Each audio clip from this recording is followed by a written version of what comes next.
hung up the phone, my hands trembling as the weight of Aunt Miriam's words sank in. "I'm cutting you out of my will. After how you treated me, you deserve nothing." The line went dead, but her bitter condemnation echoed in my mind. Kyle stormed into the living room, his face flushed with anger. What did that old bat say now?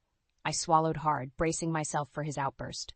"She's taking me out of her will, cutting me off completely." "What?" Kyle slammed his fist on the coffee table, making me flinch. "After everything we've done for her? The ungrateful hag!" My chest tightened as memories of Aunt Miriam's kindness resurfaced. She had been more of a mother to me than my own parents, taking me in after their tragic deaths. Her home became my sanctuary, her love a constant in my turbulent childhood. But that love had twisted into resentment over the years, poisoned by Kyle's relentless demands for money and favors. I had gone along too weak to stand up to him and his overbearing parents. "This is your fault," Kyle spat, his eyes blazing with accusation. "You never stood up for us, never fought for what's ours." Shame washed over me as I recalled the countless times I had enabled his greed, sacrificing my bond with Aunt Miriam for his empty promises of a lavish inheritance. I had been a coward, too afraid to defy him and lose the illusion of wealth he dangled before me. "We're not going to take this lying down," Kyle snarled, his voice laced with determination. "That money is rightfully ours, and we're going to get it back, one way or another." As he stormed out, I sank onto the couch, my mind racing with memories of Aunt Miriam's unwavering love and support. How had I let it come to this? How had I allowed myself to become so consumed by greed and selfishness, betraying the woman who had given me everything? The weight of my guilt was suffocating, but deep down I knew the truth. I had brought this upon myself, and as the gravity of my actions settled in, I couldn't help but wonder if there was any way to undo the damage I had caused, or if I had lost Aunt Miriam forever. The apartment felt suffocating, the weight of Aunt Miriam's rejection pressing down on me. I needed air, an escape from Kyle's seething rage and the memories that taunted me. Grabbing my coat, I slipped out, the crisp night offering a fleeting reprieve. As I wandered aimlessly, flashes of my childhood flickered through my mind. The night Dad didn't come home from work, Mom's anguished sobs as the police delivered the tragic news. The deafening silence that followed, an emptiness no 9-year-old should ever have to endure. Then Aunt Miriam's warm embrace, her gentle voice soothing my fears. "You're safe now, sweetheart. I'm here for you." She had been my lifeline, my anchor in the storm that threatened to sweep me away. Her modest home became a sanctuary, filled with the love and stability I had so desperately craved. But even then, the seeds of greed had taken root, planted by Kyle's manipulative parents. "That old lady's loaded," they would sneer. "Just you wait, Trina. One day, that fortune will be yours." Foolishly, I had let their poisonous words take hold, blinding me to Miriam's unconditional love. And as the years passed, Kyle's demands grew more insistent, his parents' influence more toxic. "She owes us," he would snarl, his eyes glinting with avarice. "After everything we've done for her, sacrificing our own lives to take care of that ungrateful hag." I knew it was a lie, a twisted justification for his greed. But I was too weak, too afraid to stand up to him, to risk losing the illusion of wealth he dangled before me like a carrot on a string. "Trina, darling," Aunt Miriam would plead, her eyes brimming with hurt. "I've given you everything I have. Why isn't it enough?" But her words fell on deaf ears, drowned out by Kyle's incessant demands and the siren song of his parents' promises of riches beyond my wildest dreams. Now, as I wandered the empty streets, the weight of my betrayal threatened to crush me. I had sacrificed the one person who had truly loved me, the one constant in my life, for the hollow allure of material wealth. Aunt Miriam's words echoed in my mind, a haunting reminder of the depth of my transgression. "You deserve nothing." And in that moment, I knew she was right.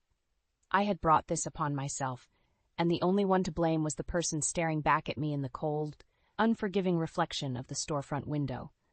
The sound of Aunt Miriam's labored breathing filled the stifling hospital room. I shifted uncomfortably in the hard plastic chair, guilt gnawing at my insides as I watched her frail form struggle for each ragged breath. "You came," she whispered, her eyes flickering open, a glimmer of hope in their tired depths. I forced a smile, unable to meet her gaze. "Of course, Aunt Miriam. Where else would I be?"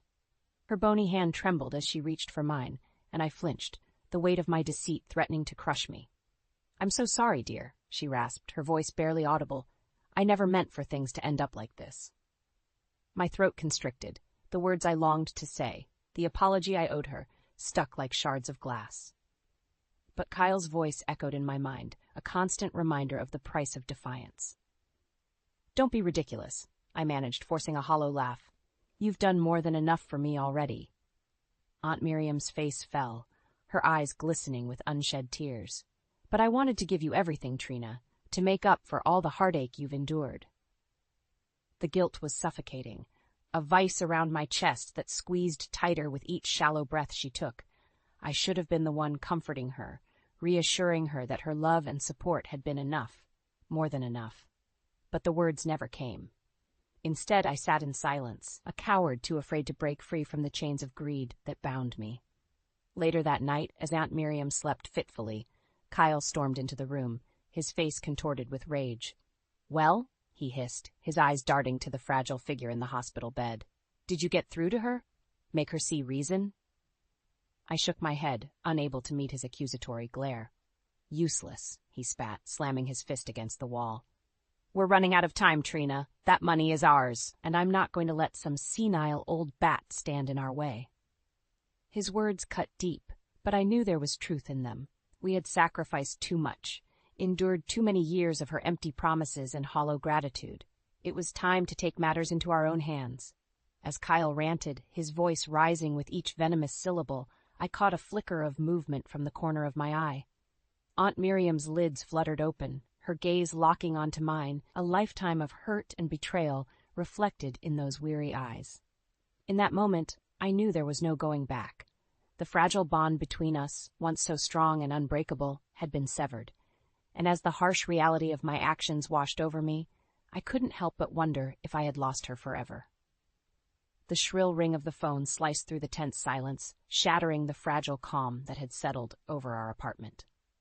Kyle shot me a pointed glare as I reached for the receiver, his jaw clenched in silent warning. "Hello?" My voice trembled with trepidation. "Trina?" The nurse's voice was grave, laced with urgency. "It's your Aunt Miriam. There's been an incident. You need to come to the hospital right away." My heart plummeted, a cold dread washing over me. "What happened? Is she okay?" A weighted pause, then. "She's fallen. Hit her head pretty hard. The doctors are doing everything they can, but—" She trailed off, the unspoken words hanging heavy in the air. The line went dead, but the implications lingered, a suffocating weight pressing down on my chest. I turned to Kyle, my mouth dry, struggling to find the words. "Well?" he snapped, his eyes narrowing with impatience. "What is it?" "It's Aunt Miriam," I managed, my voice barely above a whisper. She's hurt. Bad." For a fleeting moment, a flicker of concern crossed his features, quickly extinguished by the ever-present hunger that burned in his eyes. "How bad?" he demanded, leaning forward, his knuckles whitening as he gripped the armrests of his chair. I swallowed hard, the gravity of the situation threatening to crush me. "They didn't say, just that we need to get to the hospital right away?" Kyle's nostrils flared, his lips curling into a sneer. "Of course they didn't," he spat, rising to his feet with a suddenness that made me flinch.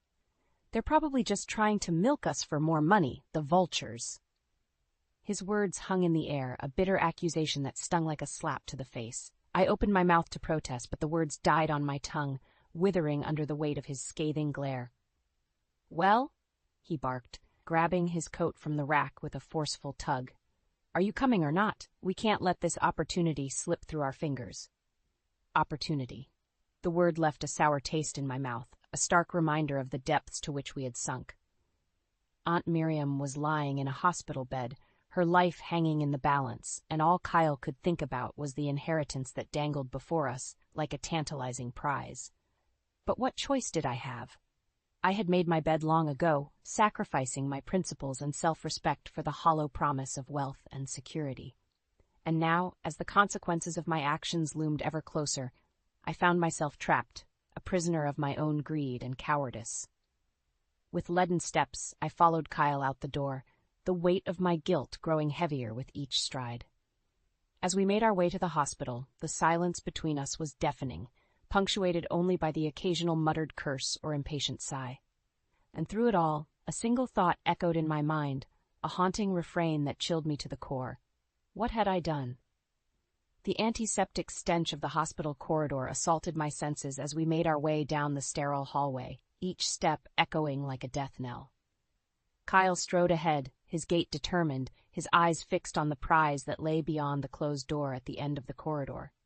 I trailed behind, my footsteps leaden, weighed down by the guilt that threatened to consume me. Aunt Miriam's fragile form flashed before my eyes, a haunting reminder of the depths to which I had sunk in my pursuit of her wealth. As we neared the room, the muffled sounds of voices drifted through the door. Nurses and doctors, their tones hushed and grave. A knot twisted in my stomach, but Kyle pressed on, undeterred. Without preamble, he flung open the door, the hinges protesting with a shrill creak. All eyes turned towards us, a dozen faces etched with shock and disapproval. "Well?" Kyle barked, his gaze sweeping the room with a callous indifference. "What are you all gawking at? Where is she?" A nurse stepped forward, her expression a mixture of pity and thinly veiled disdain. "Mrs. Winslow is resting," she said, her voice clipped. "She's been through quite an ordeal and needs her rest." Kyle scoffed, brushing past her with a dismissive wave of his hand. "Resting? She'll have plenty of time for that once we get her affairs in order." My heart hammered in my chest as he approached the bed, his shadow looming over Aunt Miriam's frail form. She looked so small, so vulnerable, her face pale and drawn, marred by a vivid purple bruise that bloomed across her forehead. "Aunt Miriam," Kyle crooned, his tone sickly sweet. "It's us, your favorite niece and nephew." Her eyes fluttered open, glazed and unfocused. A flicker of recognition passed across her features, quickly extinguished by a wince of pain. "Kyle," she rasped, her voice little more than a whisper. "Trina, you came." "Of course we did," Kyle replied, shooting me a pointed glare. "We're family after all, and family looks out for one another, don't they?" A tremor ran through me as the implication of his words sank in. This was it, the moment we had been waiting for, the opportunity to secure our future once and for all. "That's why," Kyle continued, his tone taking on a harder edge, "we need to have a little chat about your affairs, your will, your assets, everything." Aunt Miriam's brow furrowed, her eyes growing wide with alarm. "My will?" she echoed, her voice trembling. But I thought—" "You thought what?" Kyle snapped, his veneer of concern cracking like a brittle mask. "That we'd just let you squander everything you've worked for? That we'd stand idly by while you frittered it all away on frivolous nonsense?" His words hung in the air, a damning accusation that cut straight to the bone.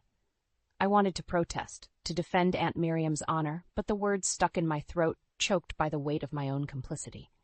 As Kyle raged on, his voice rising to a fever pitch, I caught sight of the nurse hovering nearby, her expression a mixture of horror and disgust.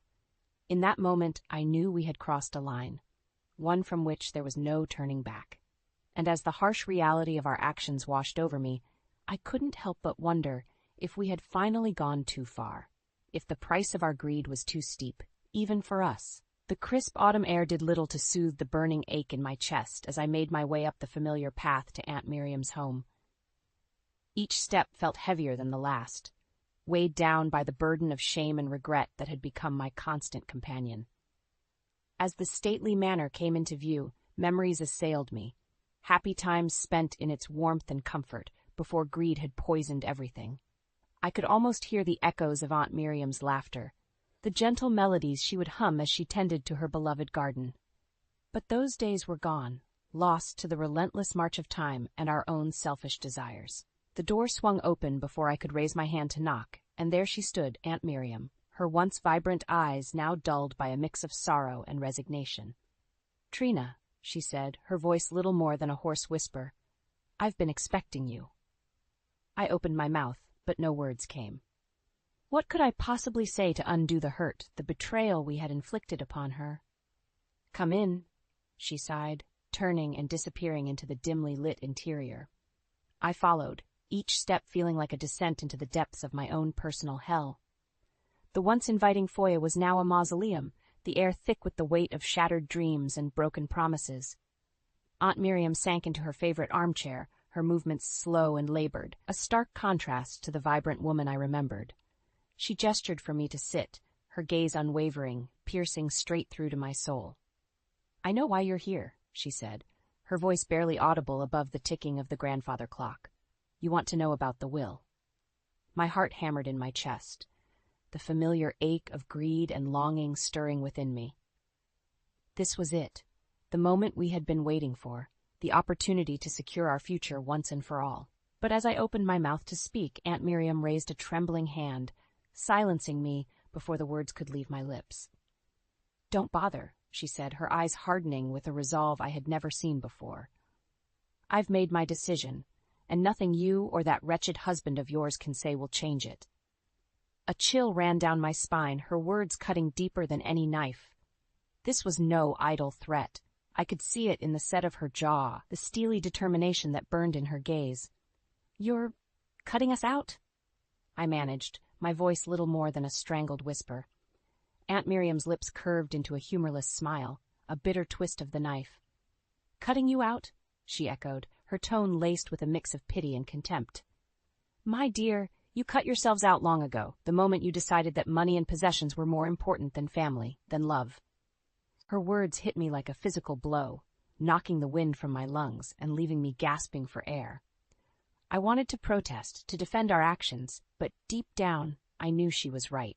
We had brought this upon ourselves, sacrificing everything that truly mattered for the hollow allure of wealth and status. As the weight of her condemnation settled over me, I felt the last vestiges of hope slip away, replaced by a cold, bitter resignation.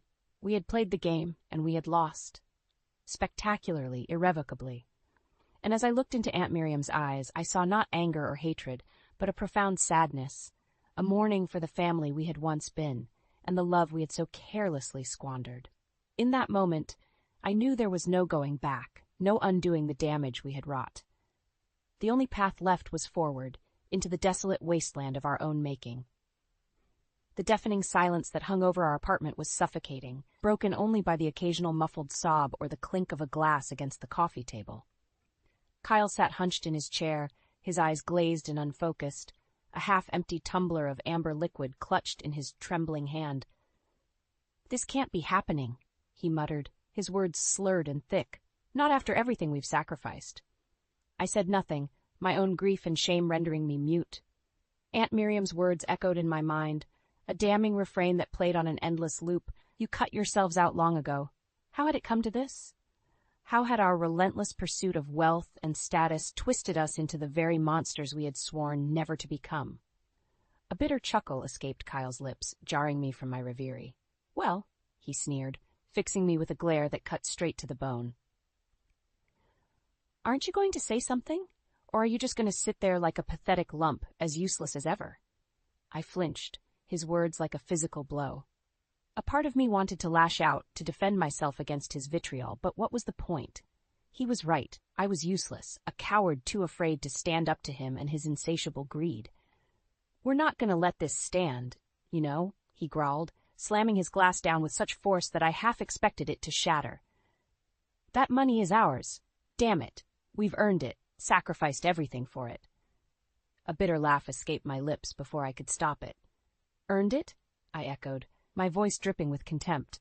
"Is that what you call it? Leeching off of Aunt Miriam's generosity, bleeding her dry with our constant demands and ingratitude?" Kyle's eyes widened, his face flushing with rage. "How dare you?" he spat, surging to his feet and looming over me like a menacing shadow.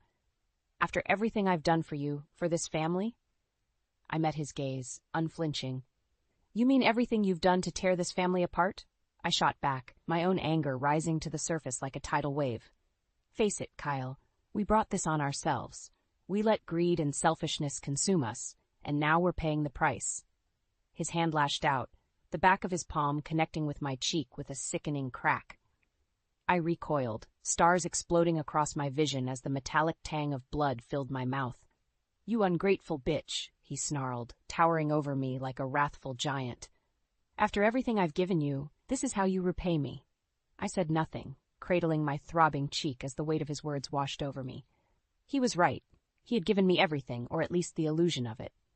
A life of comfort and luxury, dangled before me like a carrot on a string, always just out of reach. And in my desperation to grasp it, I had sacrificed the one thing that truly mattered: my integrity, my soul.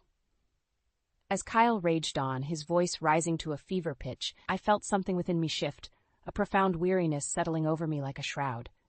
I was done, finished with the lies and the endless cycle of greed and recrimination. Slowly, I rose to my feet, my movements steady and resolute. Kyle fell silent, his eyes narrowing with suspicion as I met his gaze, unflinching. "It's over, Kyle," I said, my voice low but laced with a steely determination. "No more begging, no more pleading. We made our bed, and now we have to lie in it." His lips curled into a sneer, but I could see the flicker of doubt in his eyes, the first cracks in his armor of bravado. "You're really going to let that old hag win?" He spat, his words laced with venom. "After everything we've been through?" I said nothing, simply turned and walked away, leaving him to stew in his own bitter juices. It was time to start over, to rebuild from the ashes of our shattered dreams and broken promises. And this time, I vowed, greed and selfishness would have no place in my life. This time, I would be the master of my own destiny. The harsh glare of the neon open sign cast a sickly glow over the dingy diner, its flickering light a beacon for the weary souls who sought refuge within its cracked vinyl booths. I slid into one of the worn seats, the faded upholstery creaking in protest beneath my weight. The waitress, a world-weary woman with eyes like smudged charcoal, ambled over, her pen poised over a grease-stained pad. "What'll it be, hon?" she drawled, her voice a raspy monotone. I opened my mouth, but the words caught in my throat, a lump of shame and regret rendering me mute. How had it come to this? How had I fallen so far from the gilded halls of opulence to the grim underbelly of despair? The waitress arched an eyebrow, her patience wearing thin. "Look, sweetheart, I ain't got all night. You want something or not?" I forced a nod, my throat constricting as I choked out the words. "Just coffee, black." She shrugged, scribbling on her pad before shuffling away, leaving me alone with the weight of my thoughts. Aunt Miriam's face flashed before my mind's eye, her once vibrant features etched with disappointment and sorrow. "You cut yourselves out long ago," she had said, her words a death knell for our dreams of wealth and comfort. And she had been right. We had brought this upon ourselves, sacrificing everything for the hollow allure of material gain. Now, as the bitter consequences of our actions bore down upon us, I found myself adrift, cast out into the unforgiving wilderness with nothing but the tattered remnants of my pride. The clink of ceramic against formica jolted me from my reverie. The waitress had returned, a steaming mug of black coffee in her hand. She set it down with a thud, sloshing some of the inky liquid over the rim and onto the battered tabletop. "There you go, hon," she muttered, already turning away. "Holler if you need anything else."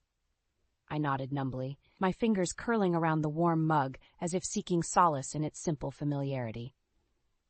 As the rich aroma wafted up, mingling with the stale scent of grease and despair, a memory surfaced, unbidden. Aunt Miriam's kitchen, the gentle clatter of dishes and the comforting gurgle of the coffee pot, her soft humming, a soothing melody that would chase away the shadows of my turbulent childhood, the warmth of her embrace, her whispered words of love and reassurance. A solitary tear traced its way down my cheek, mingling with the bitter brew as I raised the mug to my lips. How I had squandered that love, trampled upon it in my blind pursuit of riches and status. The diner door swung open with a jangle, admitting a gust of chill night air and a familiar figure. Kyle, his once immaculate suit now rumpled and stained, his eyes hollow and haunted. He spotted me, his lips curling into a sneer as he made his way over, his gait unsteady. Well, he slurred, sliding into the booth across from me. "If it isn't the prodigal wife, slumming it with the dregs of society." I said nothing, simply took another sip of my coffee, the bitter liquid scalding my tongue. Kyle leaned forward, his breath hot and sour with the reek of cheap whiskey. "What's the matter, Trina?" he taunted, his voice dripping with venom. "Cat got your tongue? Or have you finally realized the depths of your failure, your utter uselessness?" His words cut deep, but I refused to rise to the bait. I had heard it all before, endured his vitriol and abuse for far too long. "You know," he continued, his eyes glinting with malice, "we could have had it all. Everything we ever wanted, everything we deserved. But you just had to go and ruin it, didn't you?" I met his gaze, unflinching. I ruined it? I echoed, my voice low but laced with steel. Or did we ruin it together with our greed and selfishness? Kyle recoiled as if struck, his bravado faltering for the briefest of moments. But the mask quickly slipped back into place, his features twisting into a sneer of contempt. "Don't try to pin this on me, you pathetic excuse for a wife," he spat, his words laced with venom. "This is all on you, and you know it." I shook my head, a weary sigh escaping my lips. "Keep telling yourself that, Kyle, but we both know the truth. We did this to ourselves, and now we're paying the price." His fist slammed down on the table, rattling the cheap crockery and drawing the attention of the few other patrons. "Shut your mouth," he snarled, his eyes wild and unfocused. "Just shut your damn mouth before I—" But I never got to hear the rest of his threat. With a sudden, decisive motion, I drained the last of my coffee, set the mug down with a hollow clink, and rose to my feet. "Save it, Kyle," I said, my voice laced with a calm finality. "I'm done. Done with your threats, your abuse, your endless cycle of blame and recrimination." His mouth worked soundlessly, his bravado stripped away to reveal the pathetic, broken shell of a man beneath. "I'm starting over," I continued, straightening my shoulders and meeting his gaze head-on. "And this time, I'm doing it on my own terms, without you, without the poison of greed and selfishness that nearly destroyed me." With that, I turned and walked away, leaving Kyle to stew in his own bitter juices.